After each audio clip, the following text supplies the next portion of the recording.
Hey everybody, today we're going to dive into the sea of red that's dominating the markets right now. If you're feeling the heat, you're not alone. I personally lost around $1 million over the last week.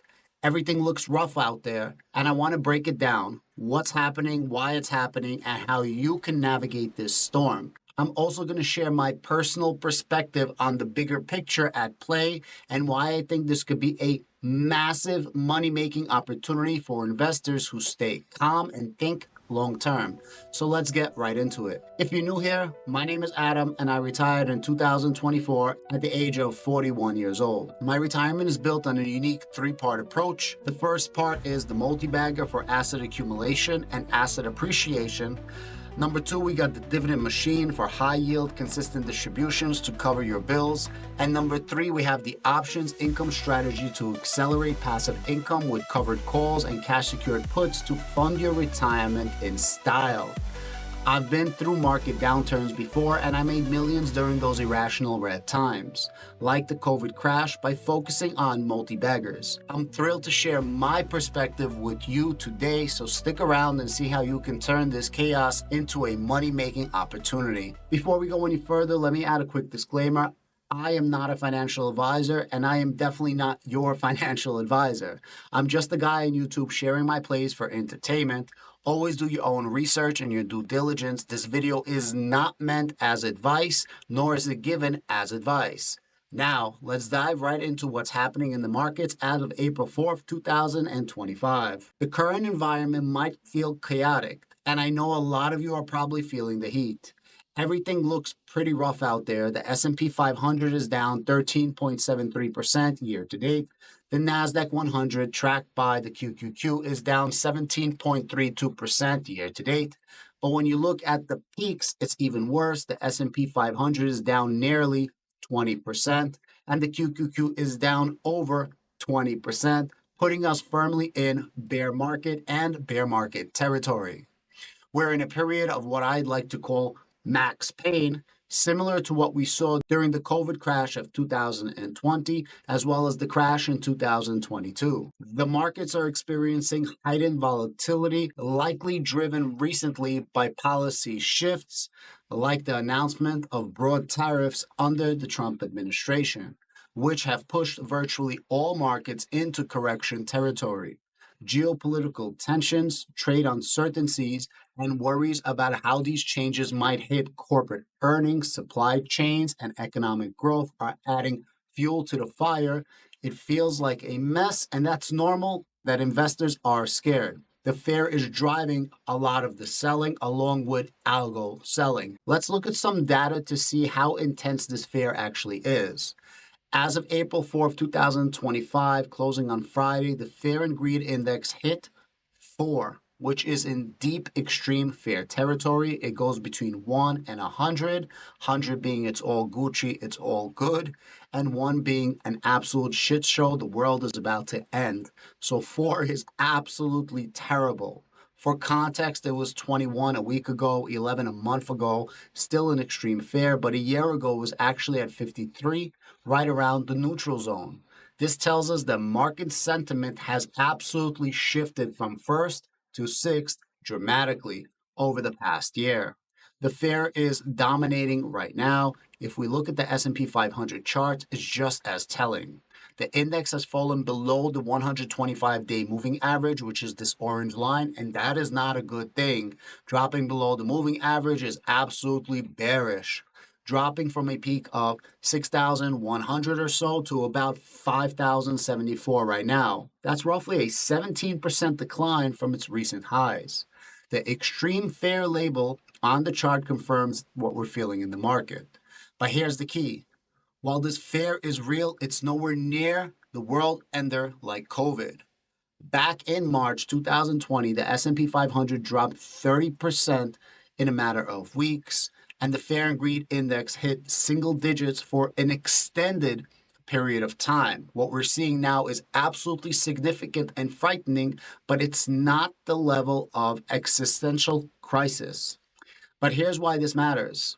Times of extreme fear are when tons of opportunities arise.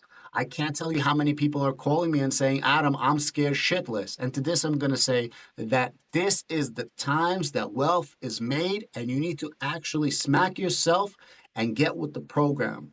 I know firsthand, this is literally how I made millions of dollars and retired. During those irrational red times like the COVID crash, I focused on multi-bagger stocks with a potential for massive gains. I was absolutely in the right place, right time, and got lucky enough to hit big stocks like Moderna, Palantir, Robinhood, SoFi, Hims, MicroStrategy. I bought quality companies at rock bottom prices and options on those companies. Not that I'm advising or suggesting for you to do the same, but I did this when everybody else was panic selling, and those investments paid off big time as the market recovered. Post COVID fortunes were absolutely made. There was a massive shift in wealth. And the same thing happened after the 2008 tariff spats. You see, people don't realize, but President Trump actually introduced tariffs in 2018, and those tariffs are actually still in place. While everybody is absolutely laughing now, most of the opposing party actually supported tariffs. Back then, markets also overreacted, sold off, then they stabilized and climbed higher as the picture cleared. This isn't to say ignore the risk. Tariffs could raise costs, they could squeeze margins, and they could slow growth. But panic selling often locks in losses at the worst possible time. History shows that markets tend to overreact to uncertainty at first, then they find their footings over time.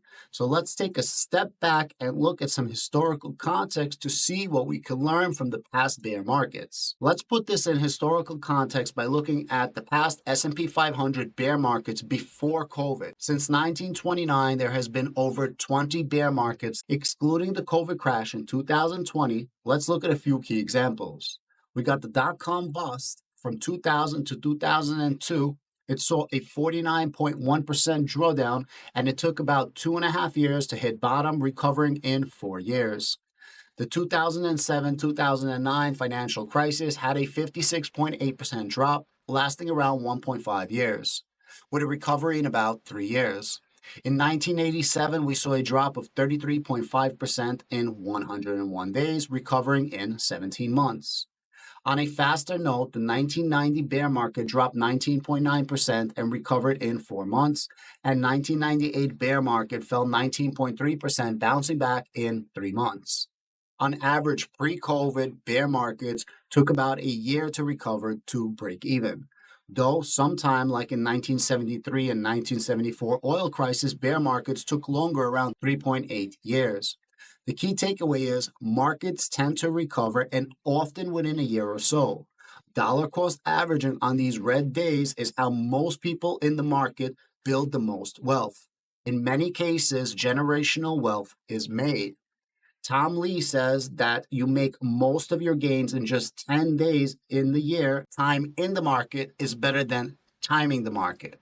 By consistently buying quality stocks during downturns, you're setting yourself up for massive gains when the market rebounds. A little bit later in the video, so don't go anywhere, I'm going to be talking to you a little bit more about what's going on in the market and this self-induced pain that I think is going to be very short-lived. But before I do that, let's look at two recent bear markets we can all relate to because most of us lived through them. The 2020 and 2022 bear markets were significant downturns in the S&P 500, each driven by a distinct economic challenge with rapid declines followed by varying recovery timelines. In 2020, COVID-19 hit. It triggered a bear market as global lockdowns began. The S&P 500 fell 34% in 33 days. Consequently, when everybody thought that this was BS, I was buying Moderna stock when nobody knew about it and nobody thought about it, and I made a really good payday. The recovery was remarkably swift, fueled by massive government stimulus, taking about 5 months to return to its pre-crash peak. In contrast, the 2022 bear market, driven by rising inflation and aggressive Federal Reserve rate hikes, saw the S&P 500 decline 25% over 282 days, with a slower recovery of around 22 months due to lingering economic uncertainty. All those events are linked to the 2020 and 2022 crashes, as well as their recoveries, which brings us to our current crash and what needs to be done to fix a larger issue. The US debt crisis, the massive stimulus in 2020, and the rate hikes in 2022 have contributed to ballooning national debt and higher interest rates. Payments we're dealing with now, which is why the government is so focused on getting the rates down. Today, let's zoom out even further and see the bigger picture of the US market performance over decades. But before I do, I wanted to say I made a massive hit with Moderna on COVID 19. I ended up selling out of Moderna, took those profits, and I got back into the market a little too early and lost a ton of money in the 2022 collapse. I ended up somehow getting through that. I ended up buying the dips like crazy. I ended up putting in as much possible time as I could to generate as much income as possible to buy those stocks. And that's how it all panned out and how I multiplied my money from Moderna with plays like Palantir, Robinhood, HIMS, SoFi, so on and so forth, and massively through MicroStrategy. So at the end of the day, you could be down many times, and I'm talking about specific personal experiences, but at the end of the day, this is the best possible time that you can make money. And again, I'm going to stress it, I am talking about personal experiences. To drive the point home, let's look at long-term charts of some major US indices. Even with this year's drops, if you pull up the S&P 500 or SPY on the max timeline, it's up 272% since its inception in 1993.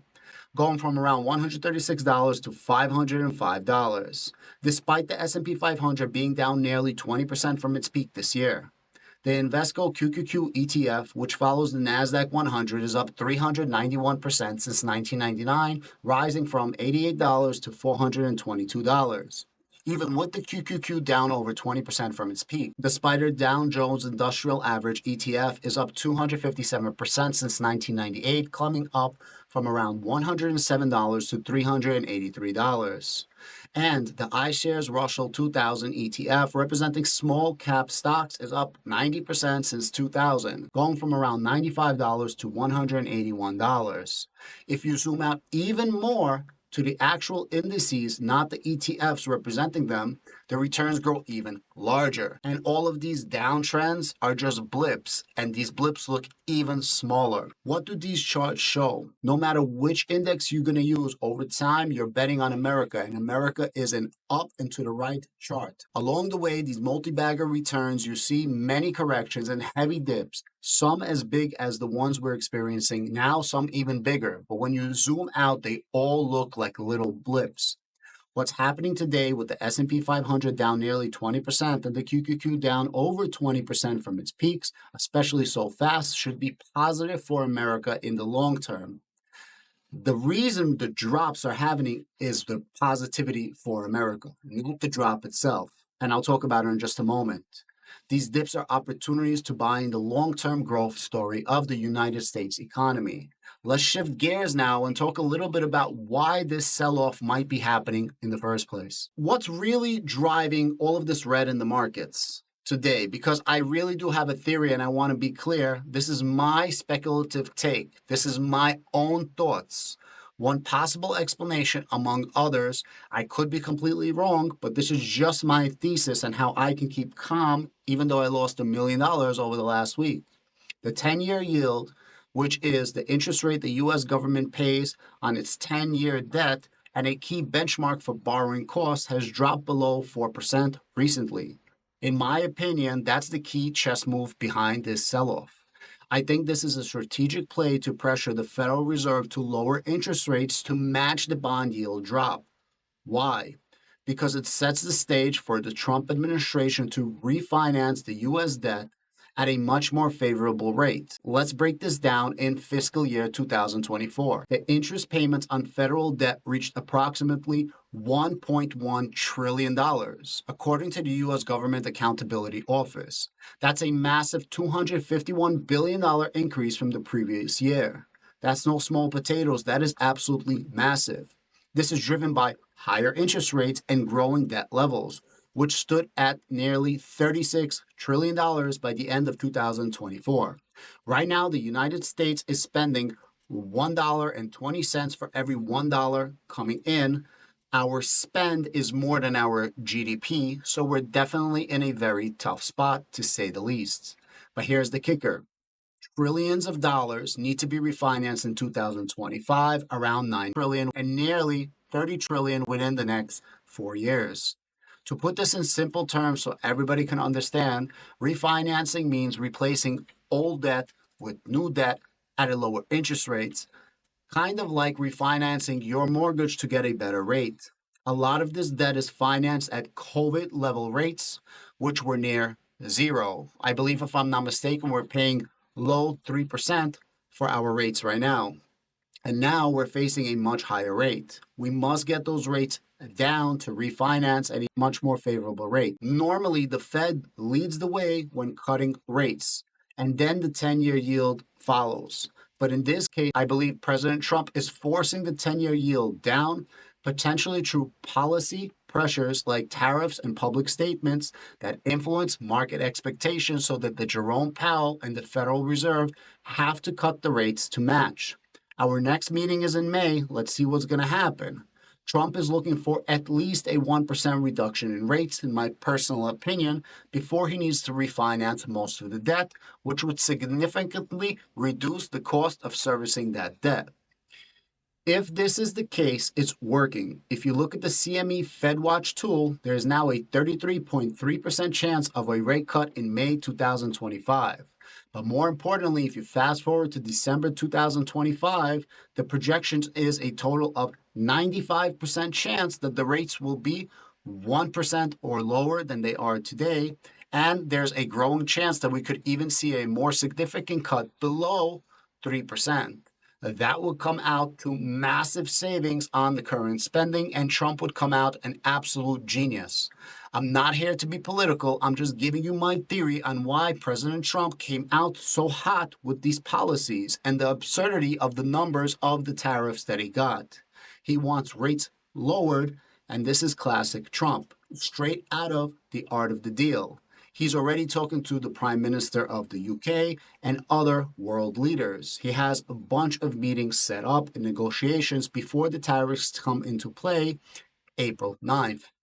I don't think that the tariffs will stick to this degree, and I believe the market will recover. Let's zoom out again and see how this fits in the broader economic picture. Let's put this in historical context. During Trump's first presidency, whether you like it or not, despite how you feel about him, inflation was super low. The U.S. national debt servicing costs were near current historic lows. Fast forward to today, while inflation is getting under control, the damage is already done.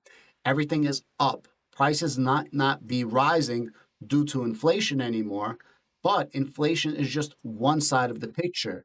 It drives price increases, but it does nothing for price decreases. So things in general are and will remain significantly more expensive than they were 4 years ago. During Trump's first administration, debt servicing was at $500 billion annually, and now we're over $1.1 trillion. To put this in perspective, think about someone with a $10,000 credit card bill balance. If the interest rate is at 5%, you're paying $500 a year in interest, which is manageable. But if that rate jumps to 11%, now you're paying $1,100 a year on the same debt, more than doubling your costs. That's what's happening with the US right now on a much larger scale. Zoom out and you can see the national debt and the national debt servicing are out of control, growing from $5.6 trillion in debt in 2000 to nearly $36 trillion today. With interest rate payments ballooning alongside, we are currently paying more in interest than we are paying for our entire defense budget. Let that sink in. And we have a defense budget that is more than the next 10 countries combined. Think about that. This makes the debt refinancing challenging even more critical, and is why I think the market is selling off as part of a bigger strategy to force rates down. Now let's warm up with some practical non-financial advice on how to handle this volatility. So how do you stay calm in this storm? I've been there. I am here. I'm in the market with you.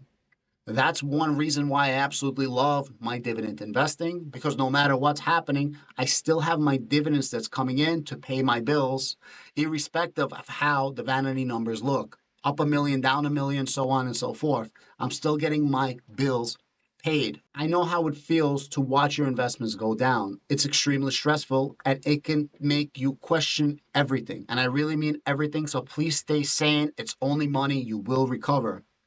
But trust me, this isn't the end of the world. The panicking will not help you. Focus on what you can control. If you're invested for the long term, short term swings are just noise. Close your ears. The fundamentals like corporate earnings, economic growth, still have resilience. Companies have been adapting to challenges for years, decades, and since the beginning of time. And many are still posting solid results. Economic growth might slow under the new pressure, but the US economy has a track record of weathering the storm like this. I don't think that we're going to have stagflation, and I don't think that we're going to have a recession. I cannot imagine or fathom a situation where the stock market is lower after Trump's presidency, and actually sooner than that, that he's going to allow something like this to happen.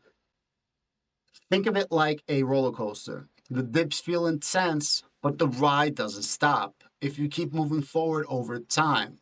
Here's a practical approach. See an opportunity. When markets pull back, quality stocks go on sale. How many times have you said, wow, I wish I bought Mag 7, and you never bought Mag 7 because they were overpriced? If you got cash on hand, think about adding to positions you believe in, companies with strong balance sheets, domestic focus, or proven adaptability. Diversification helps too. Spreading risks across sectors or even fixed income can soften the blow. And if you're feeling jittery, take it out with an advisor to realign your strategy or your goals. The bottom line, the turbulence is the price of admission to investing. It's uncomfortable, but it's not the end game. Stick to your plan. Keep your eye on the bigger picture. For me, it's still going to remain dividend income investing, options premium income, and taking advantage of multi-bagger opportunities. For me, those multi-bagger opportunities is right now I'm looking back into Robinhood, leverage Robinhood, grab, I already have my position, and I have TLT options, because TLT options is one of the few things, and TLT in general, that's going up in this market. And resist the urge to let fear drive your decision. Markets have climbed walls of worry before. They all will do it again. I made millions by staying calm and buying during the fear, and I believe this is another one of those moments where the brave can build wealth. If you want to learn more about TLT, I have an amazing video about the TLTW ETF paying you over 15% dividend monthly. It's a covered call strategy on TLT, which is a 20-year bond market, which is the opposite of the 10-year yields. I'll see you in the next one. Peace.